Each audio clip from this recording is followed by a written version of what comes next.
You know the vibes. Welcome to another week of the Hoop Genius podcast. This is the final pre-recorded episode that we got for you guys because, we've been away for a minute. But don't worry, we'll be back tomorrow. And I'm speaking from past Mo to future you. So hopefully we're back tomorrow, provided I landed safely and BJ did too. We'll tell you all about where we've been and what we've been doing. But in the meantime, it's time for another off-season recap / season preview kind of thing about the Portland Trailblazers and the Indiana Pacers. And I really don't understand a lot of people's opinion on the Portland Trailblazers. Because when I was streaming the other night on twitch.tv/HoopGenius, okay, people in the comments were telling me that Portland are going to be a playoff team. And I don't know how I felt about that. Considering there's no longer 8 playoff spots, right? There's 6 playoff spots now. And if you're not in the top 6, you're a play-in team. So they think Portland are going to be a top 6 team? Okay. Here's what happened in the offseason. By the way, this podcast is brought to you by NBA 2K23. Make sure you hit the link in the description to get your copy. And join the Discord while you're there. But here's what happened to Portland in the offseason. Eric Bledsoe is a free agent. Heartbreaking news, one of BJ's favorite players. As is Chris Dunn, who is kind of Eric Bledsoe Jr. Joe Ingles went over to the Milwaukee Bucks. And Ben McLemore's a free agent. The rest of them kind of a little bit not noteworthy. But they did acquire Jeremy Grant in a trade. They signed Gary Payton II as a free agent from the Warriors, fresh off a title run. Wesley Iwundu signed a free agent contract. Olivier Sarr, Shadon Sharp was drafted with the 7th overall pick, and Jabari Walker was drafted in the 2nd round. They re-signed Damian Lillard, Yusuf Nurkic, Anthony Simons, and Drew Eubanks. So Dame's on one of the biggest NBA contracts of all time, all the way up until 2027, in which he'll be earning $63 million for that season alone. Can you repeat that, Mo? Can you repeat that again? $63 million for that season alone. BJ, when you played, the salary cap wasn't even like $63 million for the whole team. Okay. Dame got the bag. The biggest bag. Anthony Simons is going to be there until 2026. He's making $22 million this year. Contract goes up to 27.6. Yusuf Nurkic is going to be there. He signed a deal, 15, 16, 18, and 19 million. Gary Payton II has got 2 years and then a player option, about 8-9 million a year. So they also traded for Jeremy Grant, who's on the final year of his deal, $20 million. And you're expecting them, seeing as they traded for him, to give him an extension as well.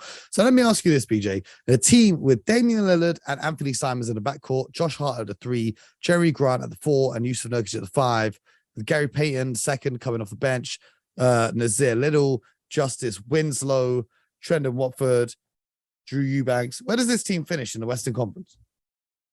No, I don't think that's going to get it. The play-in playoffs. I don't think that's going to get playoffs play-in. I know they have a top 20 player. You may even argue he's a top 10 player in Damian Lillard. However, with the size, when I think of the kid Jeremy Grant, I think as a small forward. Mm-hmm. I know that as a power forward. I know he plays a Josh lot of ball, but I hear you. Yeah, I think he's a small forward. That's where he did most of his damage when you saw him playing at his best, in my opinion. When he's a small forward. Where was he playing at his best? At Denver. I thought he was terrific. I feel like he should have never left.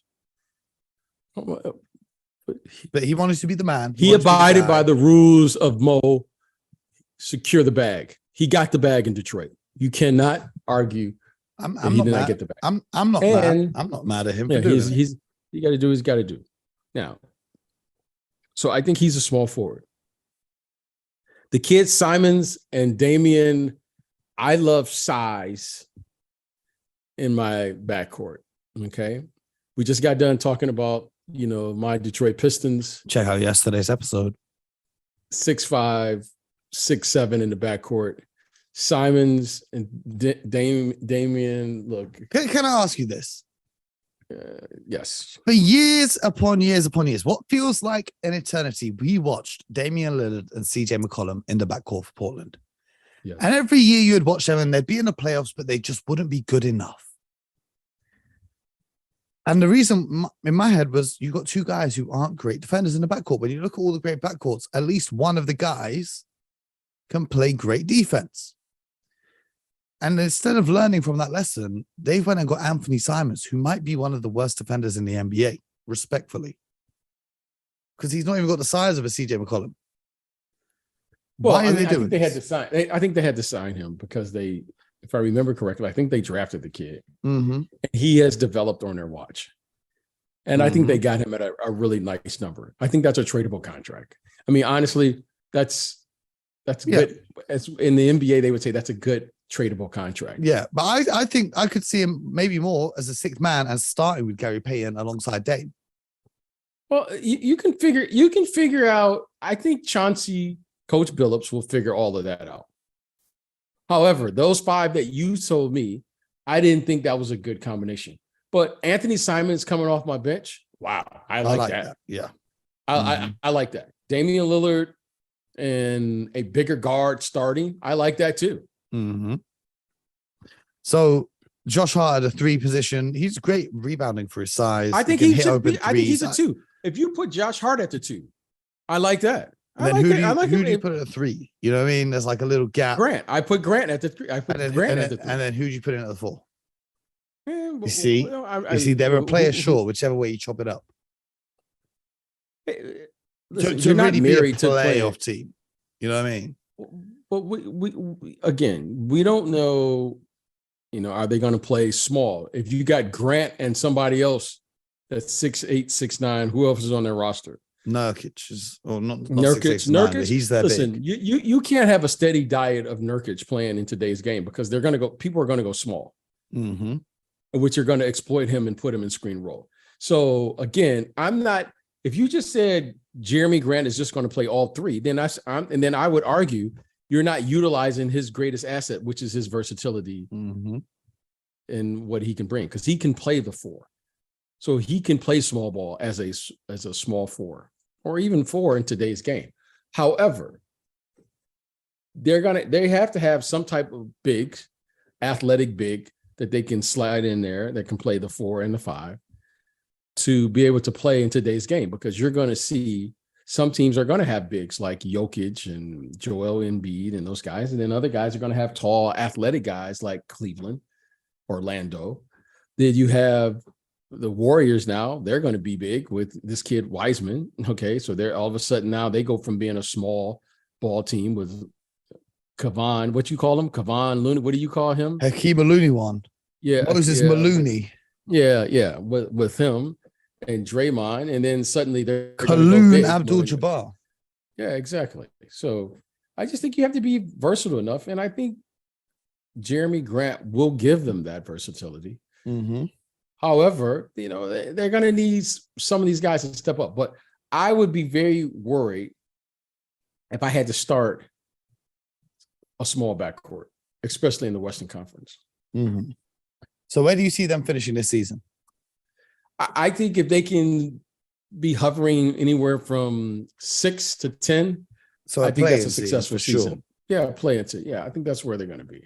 Okay. I think especially if Damian Lillard is there, I think they're going to depend on him to carry them to 35, 40-something wins, or maybe even more, depending on what kind of season he has. Mm-hmm. Well, speaking of playing teams and teams that are not good enough to compete, but not bad enough to be bad, that's what the Indiana Pacers did for year upon year. And they have finally kicked the tires and decided that they're simply just going to be bad. And they've done that. They traded away Malcolm Brogdon to the greatest franchise in the world, the Boston Celtics. They let Ricky Rubio go back to the Cleveland Cavaliers. Lance Stephenson's a free agent. TJ Warren went and left town. He headed to the Nets.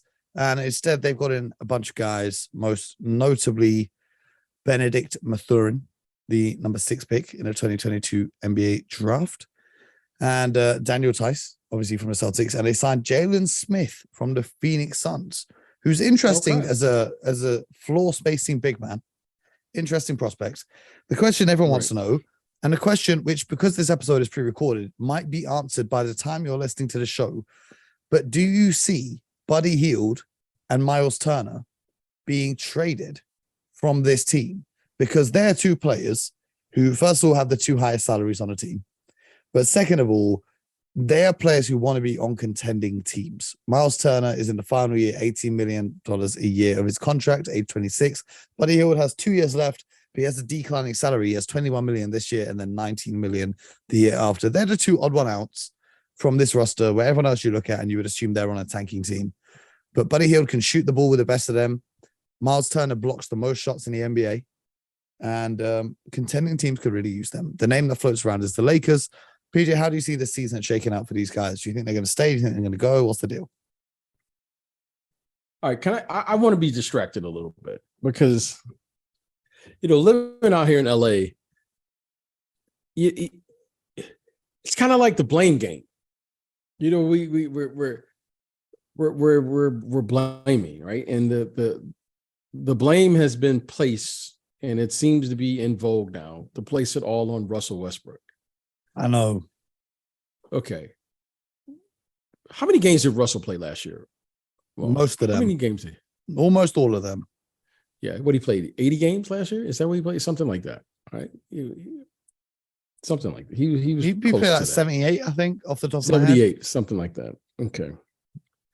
Now, here is my take on the Lakers, which is going to lead me or the segue into Indiana. If you're going to trade for anybody to come play with the Lakers, I'm going to say it then, I'm going to say it now, and I said it yesterday. How many games are their two best players going to play? Anthony Davis says he wants to play 82 games this season. I didn't say how many he wants to play. How many games are they going to play? And let's be realistic. Mm-hmm. LeBron James is in year 20. Mm-hmm. Okay. Everyone's pleading, including LeBron James, Anthony Davis, we want you to be the number one guy. Okay. Translation. LeBron, either he can't be the number one guy or doesn't want to be the number one guy. So now that's putting pressure on Anthony Davis to step up and be the number one guy and carry the load. Am I not reading something here correctly, Mo? Well, Anthony Davis says he wants to carry the thing, but we got a whole Lakers episode coming up next week, BJ. But I want to say this. If what we're saying with those trades are true, let's just assume they are being reported by our good friend Shams, right? As our good friend. Mm-hmm. Mm-hmm. Then that puts the pressure on those two guys to play. The Lakers are only going to be as good as those guys. Now, what does that mean for Indiana? What is Indiana really trying to do here? Tank. Okay, if they're trying to tank, then make the best deal. Mm-hmm. Because Buddy Hield, Tyrese Halliburton, Miles Turner, and those guys, they're going to help you win your fair share of games. They're that talented.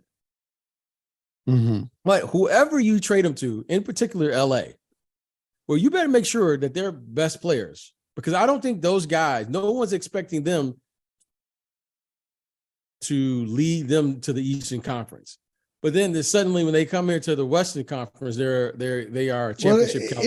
It adds a natural five to play alongside Anthony Davis, who likes to play at the four. Okay. And then it gives them a good shooter, because at the moment they don't really have any good shooters on their roster. I would tend to believe that.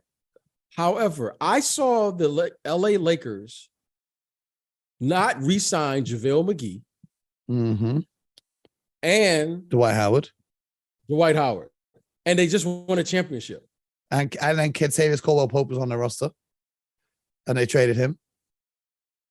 So we got to go through all of this to realize. And then I just heard Anthony Davis said, "Yeah, this team reminds me of when JaVale McGee was here." He's talking about Thomas Bryant. Thomas Bryant, who spent the whole season on an ACL injury last year. We'll talk about the Lakers though next season. We'll talk about the Lakers. We'll talk about the Lakers next week, BJ. Don't worry about that. Let's get back to the Pacers. I'm getting back to the Pacers. Okay. I can't, because I every single time I look up, the Lakers and the Pacers are in my timeline. Yes. You can't talk about one without the other. Yeah.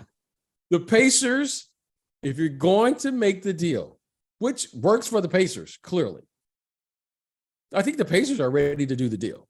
Yeah, Lakers just won't include the picks. That's the holdup. Yeah, that's the holdup. So I respect that.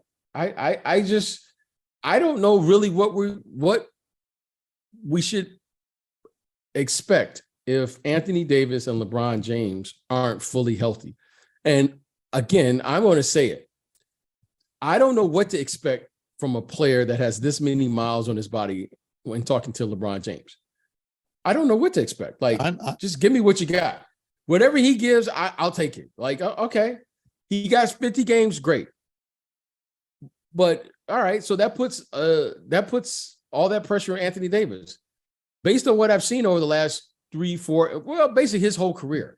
Mm-hmm. What am I supposed to expect? Mm-hmm. I hope he plays 82. But Mo, you can't tell me coming in that everyone is confident like LeBron James. If he plays over 70 games this year, that's an incredible achievement. We can get to Lakers in the episode later this week, BJ, but we got to get back to the Pacers. You told me you bring it back. I'm talking about the Pacers. I'm talking about the Pacers because I don't know what to expect. Pacers, clearly they have an agenda. They are blowing up that thing there. And that's what they're looking to do. So who they're going to trade those guys to, and what are we expecting? Like Buddy Hield was in the Sacramento, and then suddenly now he's the answer. Like that's what I'm saying. Like what these storylines doesn't add up to me. Like, okay, I like Miles Turner, but suddenly, well, if he comes here, he's like that. That's the like. I'm not buying it. Like, I think they're nice players. I think they're nice players. I hear you. I think the Pacers will finish last in the Eastern Conference. I don't know what more to tell you guys. I think it should be illegal for teams to tank. I think there should be some sort of punishment because no one wants to see the tanking. But yeah, I'm excited because tomorrow, BJ, we'll be actually releasing an episode that we've recorded fresh. So if anything's happened, these guys might even not be on the Pacers anymore since we recorded this a week ago. So I'm excited to be back. I hope your travels go well. Sush, I'm excited. I'm excited right now, Mo. The season's about to start. What are we, about 2 weeks out now? Yeah. By the time this comes out, it'll be 2 weeks till the season. I'm excited. We're going to be about 2 weeks out. And you know what, Mo? I think this is going to be the return of the big fella this year. Oh yeah. I'm getting back on the court, ladies and gentlemen. Yeah, I think big fella is returning. Coming out of retirement. I think post play is going to return back to the NBA. That's my prediction. If that happens, I'm becoming a GM next season. I don't care. This is my bag. This is what I do. But we're going to be with you every step of the way. Can you believe, BJ? I was thinking about this the other day, though. It's October. We started doing this in January. Well, we were doing it last year as well, but like every day in January. This is like episode number 170, I think. That's pretty good going.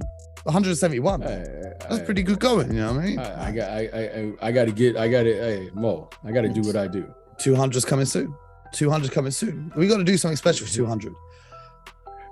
We'll do something special for 200. Let's think about that. All right. Anyway, you guys, thank you for listening. Make sure you leave a review. Stay tuned. If you liked what BJ was saying about the Lakers, we do have a Lakers episode coming up shortly. No, I can't wait for that one, Mo. I'm getting all of my Lakers stuff out in one take. I'm gonna mute myself.